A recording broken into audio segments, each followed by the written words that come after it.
नमस्कार, बहुत बहुत स्वागत है आपका मारो हड़ौती मारो मालवा में। मैं सौम्य सैनी। आइए शुरू करते हैं खबरों का सिलसिला। झालावाड़ के मंगला स्कूल से लौटते 2 दिन पहले महिला टीचर के साथ लूटपाट का मामला तुल पकड़ रहा है।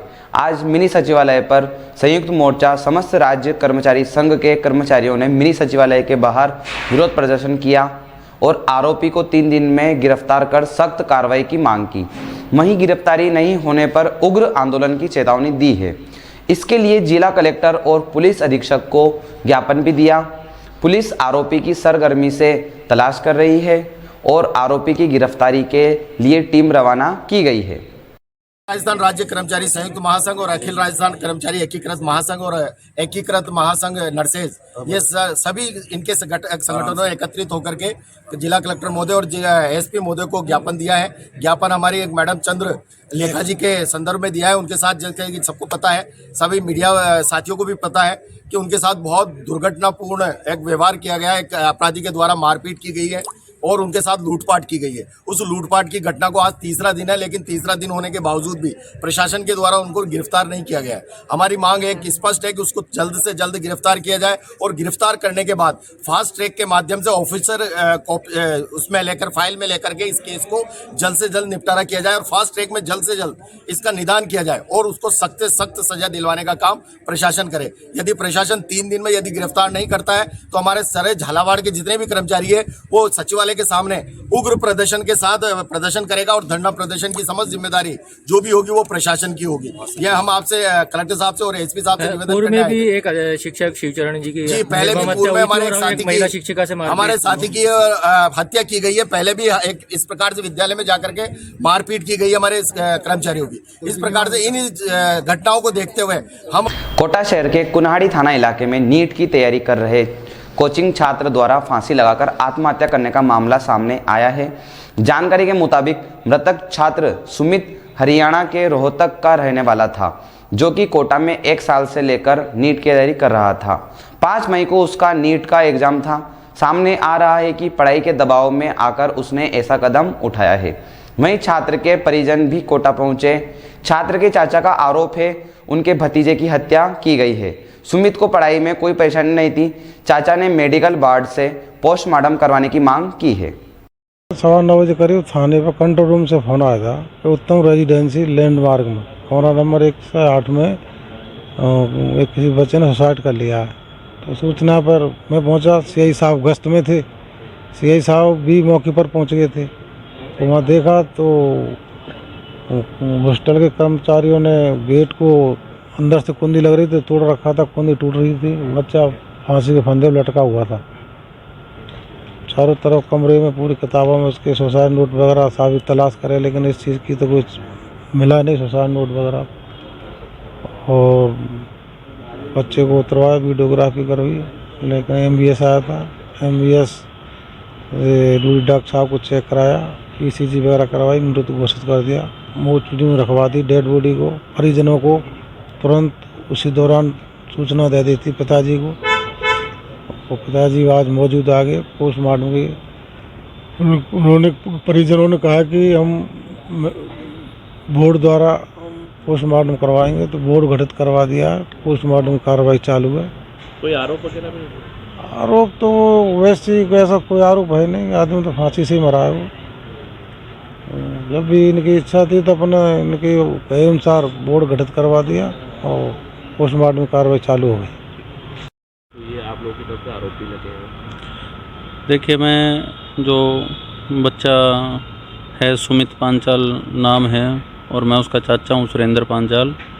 और जो बॉडी को देखने से हमें लग रहा है कि जिस तरह से सिर्फ 1.5 फुट के स्टूल से इस तरह लटकने से इतनी गर्दन नहीं कटनी चाहिए जितनी उसकी कटी हुई है। करीब 1 इंच का जख्म है और ब्लड भी उसमें से काफ़ी निकला हुआ है।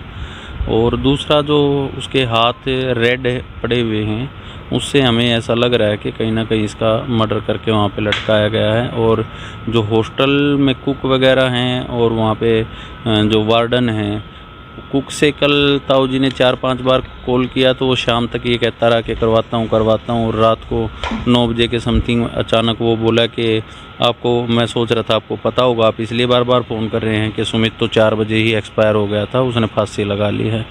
तो कहीं ना कहीं फिर ये बातें संदेह पैदा करती है कि आदमी सुबह 8 बजे से फ़ोन कर रहा है और रात को 9 बजे उसको ये बताया जा रहा है कि वो 4 बजे डेड हो गया है। तो ये कहीं ना कहीं संदेह तो है। तो यहाँ पे वो नीट की तैयारी कर रहा था, और आज तो वैसे भी उसको घर जाना था, आज वैसे भी जाना था, लेकिन इस माहौल में आज हमें लेके जाना पड़ रहा है। तो झालावाड़ जिले के सबसे बड़े अस्पताल SRG मेडिकल कॉलेज में इन दिनों ब्लड बैंक ब्लड की कमी से जूझ रहा है। हालत यह है कि मात्र 2 दिन का ब्लड शेष है और गंभीर मरीजों को रक्त की कमी के कारण बड़ी मुश्किल हो रही है। गर्मी का सीजन शुरू होते ही जिला ब्लड बैंक में ब्लड की कमी आ गई। लंबे समय से रक्तदान शिविर नहीं होने से बैंक में केवल 2 दिन का ब्लड शेष रह गया है। ऐसे में जिला ब्लड बैंक ने सामाजिक संगठनों से अपील की है कि वे ब्लड डोनेशन कैंप आयोजित कर रक्तदान कराएं और मरीजों की जिंदगी बचाएं। बता दें, जिला ब्लड बैंक में से प्रतिदिन 60 यूनिट ब्लड मरीजों को दिया जाता है। 14 अप्रैल के बाद से कोई ब्लड डोनेशन कैंप आयोजित नहीं हुआ है। ऐसे में ब्लड बैंक की आवक नहीं है और खपत लगातार होती गई है। इससे अब ब्लड बैंक खून की कमी से जूझ रहा है। अगर जल्द ही लोग ब्लड डोनेशन के लिए आगे नहीं आए तो इसका खामियाजा कई मरीजों को भुगतान करना पड़ेगा। पेशेंट का लोड हॉस्पिटल में ज़्यादा है और जो कैंप हैं वो कम हो रहे हैं।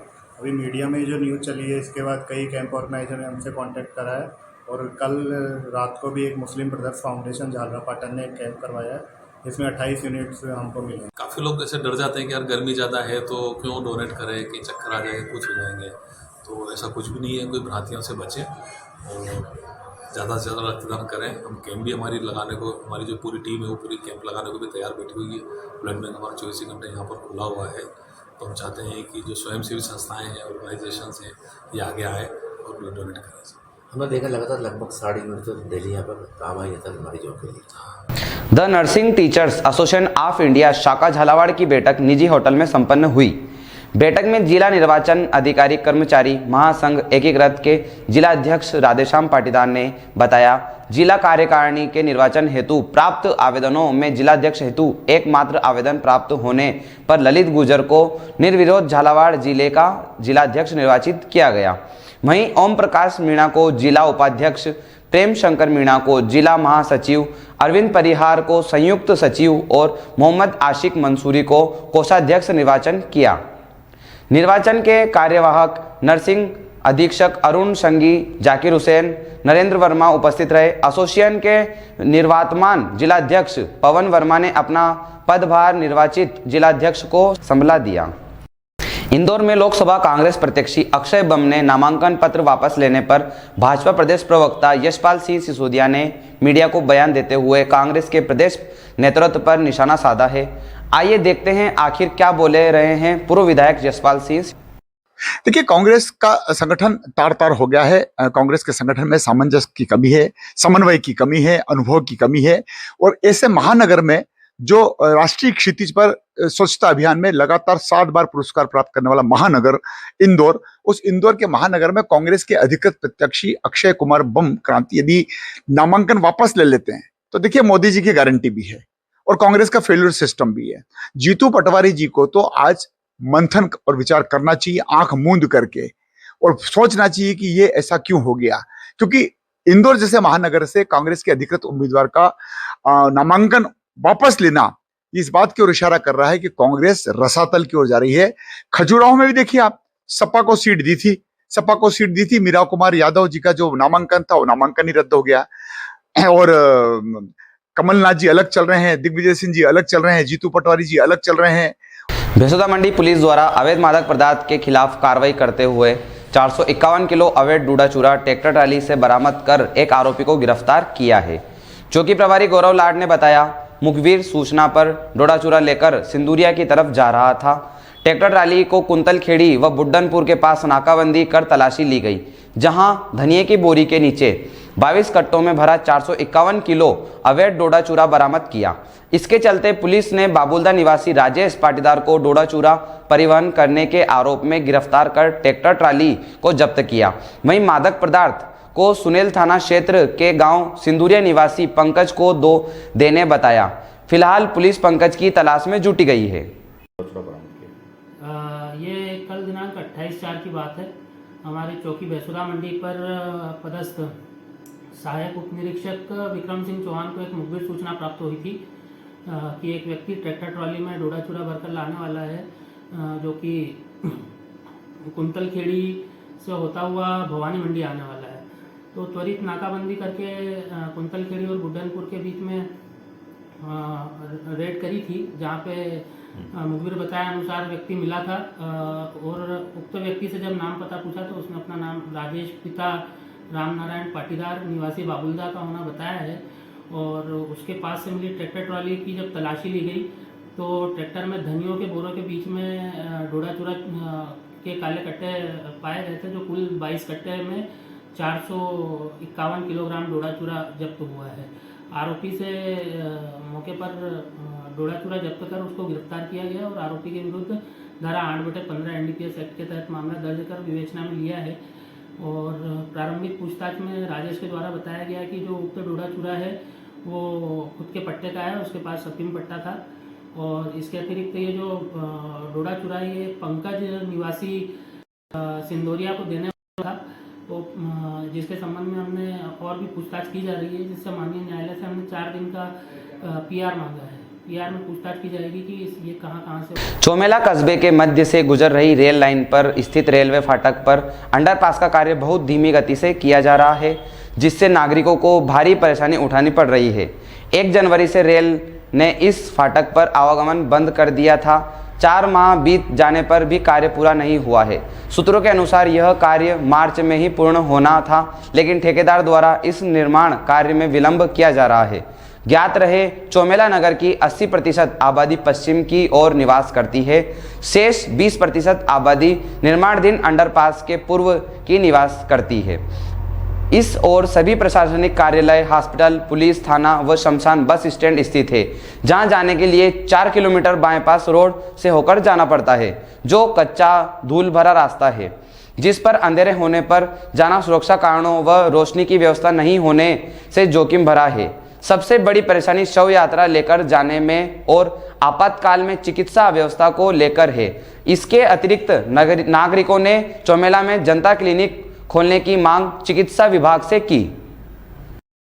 तो हमने ज्ञापन दिया, उसमें ये चर्चा रखी है कि अगर 2-5 दिन में किसी कार्य में अगर गति नहीं आती है, 10 दिन का समय है, अगर कार्य में गति नहीं आती है तो खाद्य किराना व्यापार संघ, समस्त व्यापार संघ और वो नगर हित संघर्ष समिति के तत्वाधान में लगभग 5 मई के बाद चोमेला नगर को बंद करने। आज नगर हित संघर्ष समिति द्वारा अंडरपास का निर्माण जो चल रहा है, निर्माणाधीन कार्य बहुत धीमी गति से चल रहा है। इसको शीघ्र अतिशीघ्र पूर्ण कराने के लिए माननीय डी साहब को ज्ञापन दिया, उसमें मांगे रखी गई है। इस अंडरब्रिज के कार्य को शीघ्रता से पूर्ण कराया जाए।